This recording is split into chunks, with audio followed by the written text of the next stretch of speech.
Hello friends, welcome to latest leaves and lines. కారబంతి flower pastel sketch వాసన. కారబంతి ఫ్లవర్ను sketch కోసం తీసుకున్న, గీయడానికి తగిన విధంగా పెట్టుకున్న, కావాల్సిన కలర్స్ తీసుకున్న, ఇక గీయడం స్టార్ట్ చేసా.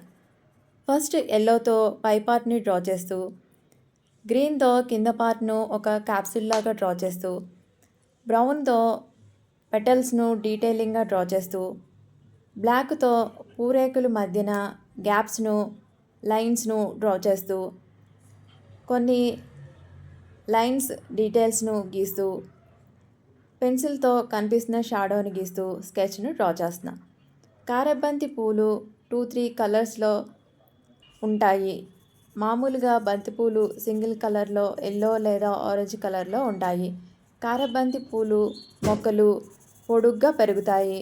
సంవత్సరం మొత్తం ఫ్లవర్స్ పూస్తాయి. ఇవి పెంచడం ద్వారా కూరగాయలు ఎక్కువ మొత్తంలో పండుతాయి. అందుకే వీటిని కూరగాయ మొక్కల మధ్యలో పెంచుతారు. స్టెమ్స్ కట్ చేసి పెట్టిన రూట్స్ వచ్చి కొత్త ప్లాంట్స్ తయారవుతాయి. మంచి సువాసనతో ఈ పూలు ఎక్కువ కాలం మొక్కపై ఉంటాయి. పూలదండలు తయారు చేయడానికి, డెకరేషన్స్కి ఈ ఫ్లవర్స్ని ఎక్కువగా యూజ్ చేస్తారు.